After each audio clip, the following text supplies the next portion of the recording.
Hello दोस्तों, welcome to my channel. आज के इस वीडियो में हम लोग डिस्कस करेंगे complications of fracture. After fracture क्या क्या कॉम्प्लिकेशन देखने को मिलते हैं पेशेंट में।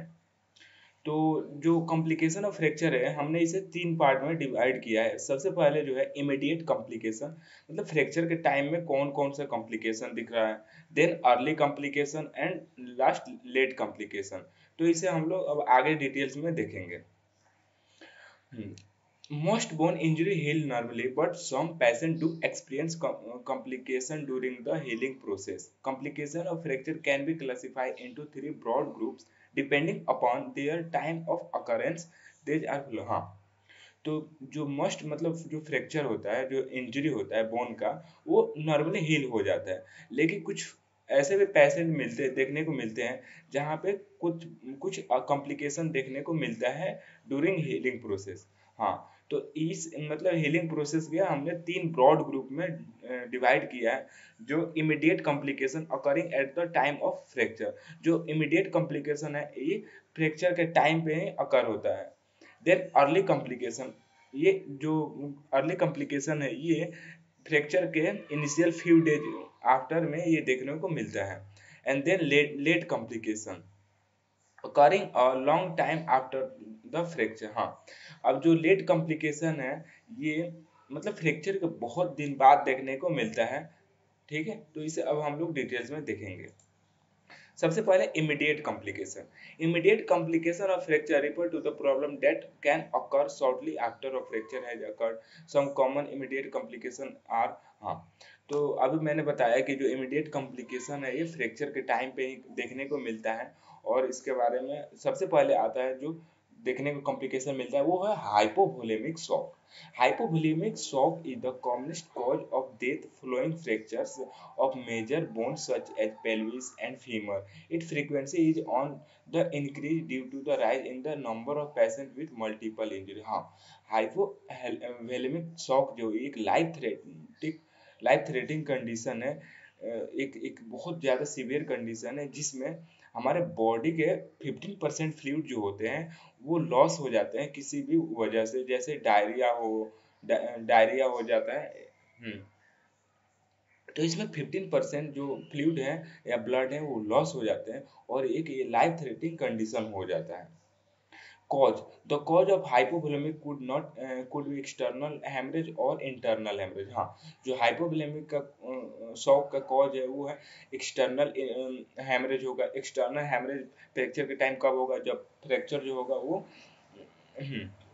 ओपन फ्रैक्चर होगा, तब एक्सटर्नल फ्रैक्चर देखने को मिल सकता है। और इंटरनल हैमरेज भी हो सकता है, कोई भी आर्टरी हो वो डैमेज हो और ब्लड फ्लो कंटिन्यूटी लॉस हो रहा हो। ठीक है, एक्सटर्नल हैमरेज में result from a compound fracture. हाँ, मैंने अभी बोला कंपाउंड फ्रैक्चर से हो सकता है विथ और without associated injury a major vessel of the limb. हाँ, internal hemorrhage is more difficult to diagnose. It is usually massive bleeding in the body cavities such as chest or abdomen. Significant blood loss may occur in fracture of the major bone like the pelvis। हाँ, जो internal जो haemorrhage है ये बहुत ज़्यादा difficult होता है diagnose करने में, क्योंकि सबसे पहले हमें या तो सर्जरी वगैरह करके इसे हम लोग रोक सकते हैं। जो ओपन फ्रैक्चर है उसे तो हम लोग स्किन पे कुछ भी अप्लाई करके मतलब जो भी हेमरेज हो उसे डायग्नोस कर सकते हैं, लेकिन इंटरनल को नहीं कर सकते हैं। ठीक है, और ये यूजुअली हमें जो भी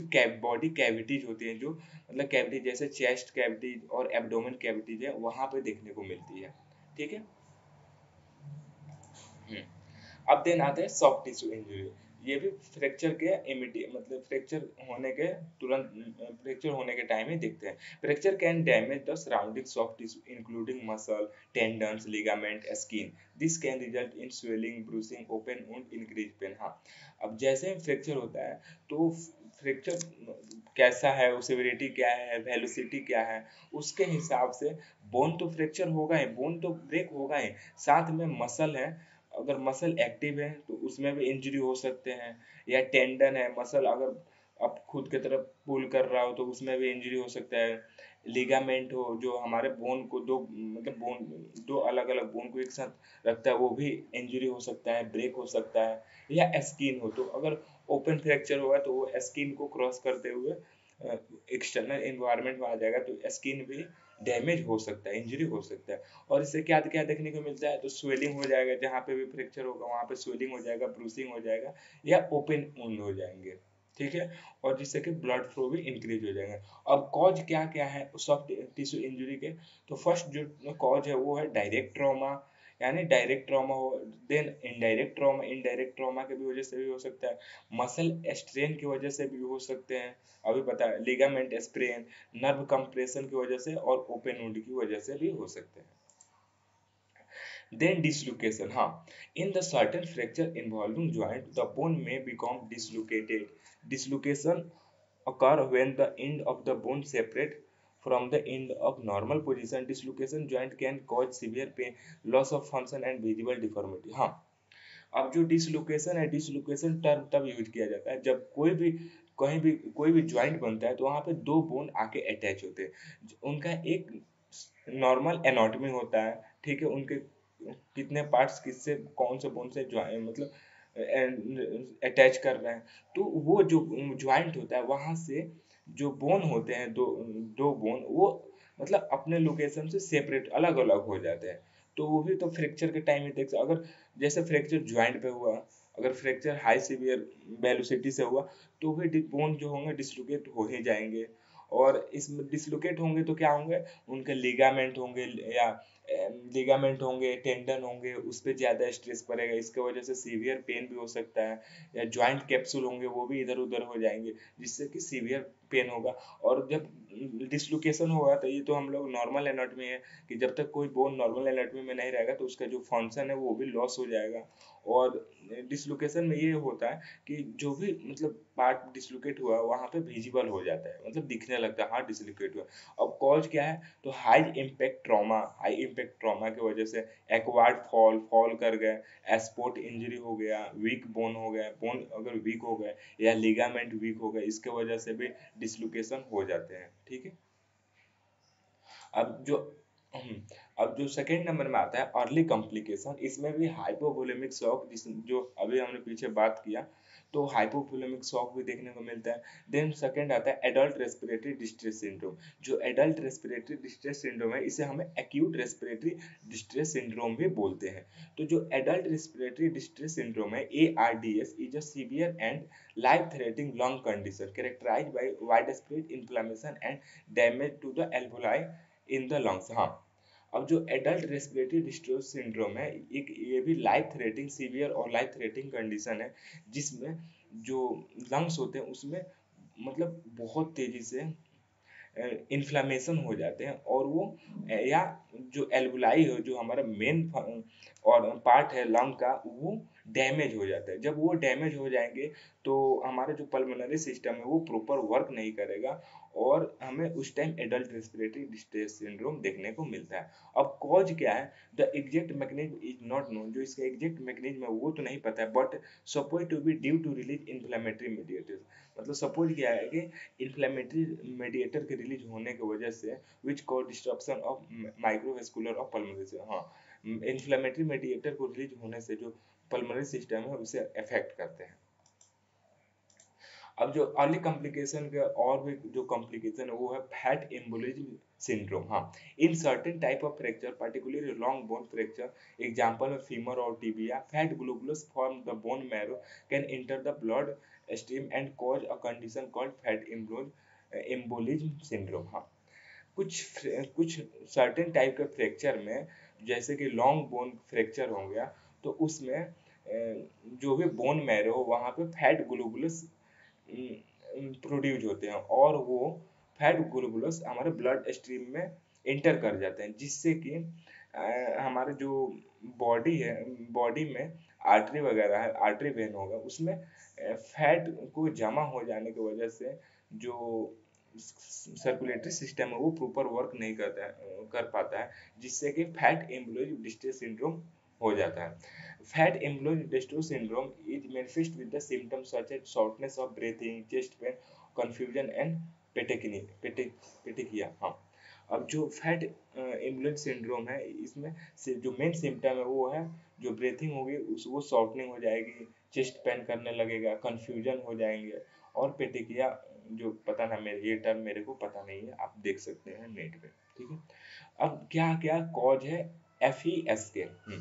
द फैट ग्लोबुलस में originate from bone marrow and adipose tissue. हाँ, तो मैंने अब बात किया कि जो फैट ग्लोबुलस है वो ओरिजिनेट हो जाते हैं बोन मैरो से।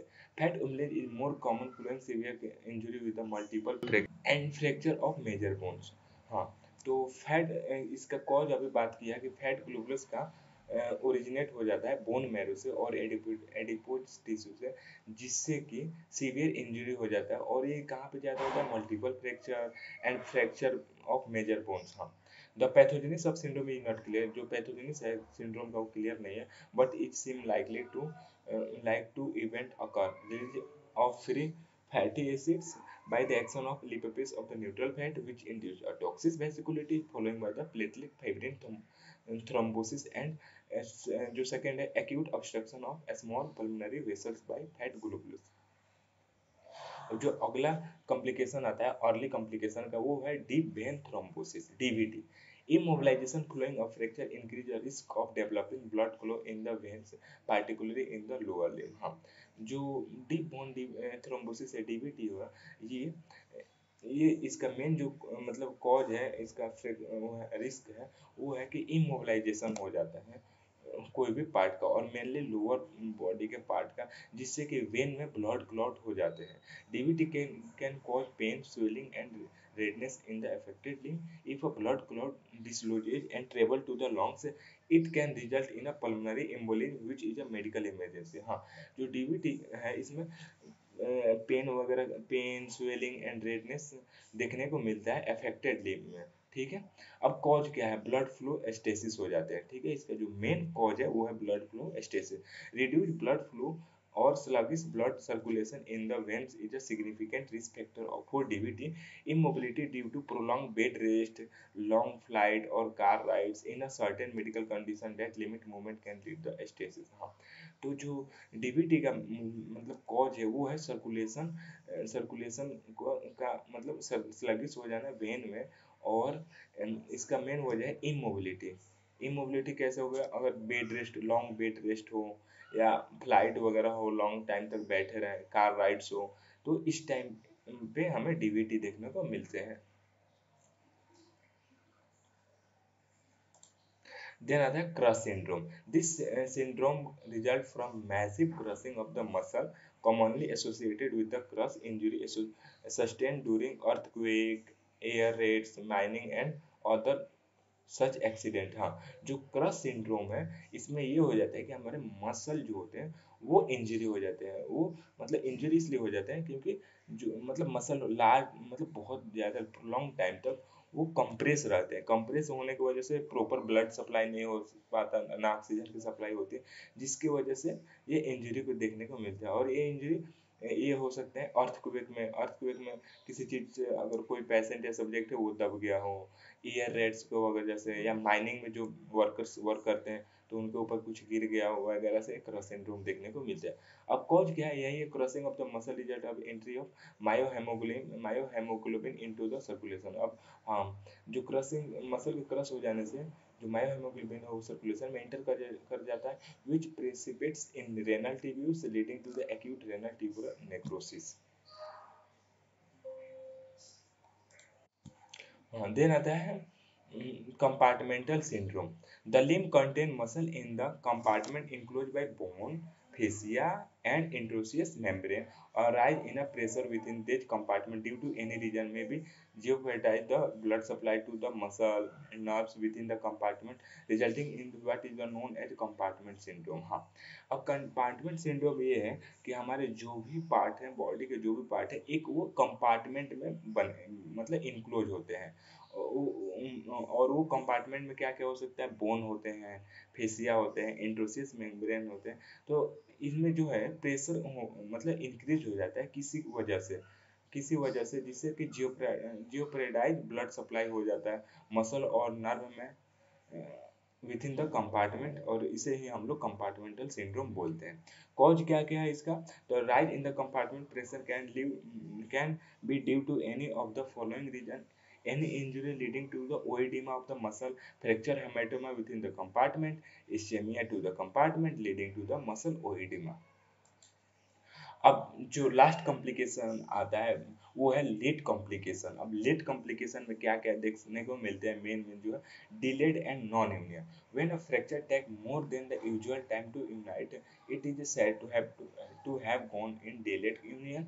A large percentage of such fracture eventually unite। हाँ, जो डिलेड नॉन यूनियन है इसमें मतलब जो जो फ्रैक्चर का हीलिंग का टाइम है वो नॉर्मल से ज़्यादा लगता है, और इसके वजह से ये डिले हो जाते हैं। और मतलब मैक्सिमम जो फ्रैक्चर होते हैं वो तो टाइम पे मतलब यूनाइट हो जाते हैं, बट कुछ केसेस हैं जो टाइम पे यूनाइट नहीं हो पाते, उसे ही हम लोग delayed and non union complication बोलते हैं। In some the new union do not progress and they fail to unite. हाँ, कुछ केसेस में जो ये होते हैं ये प्रोग्रेस नहीं कर पाते और यूनाइट होने में फेल हो जाते हैं। They are called non union, इन्हें ही हम लोग नॉन यूनियन बोलते हैं। It is often difficult to say whether the fracture is in delayed union or has gone into non-union।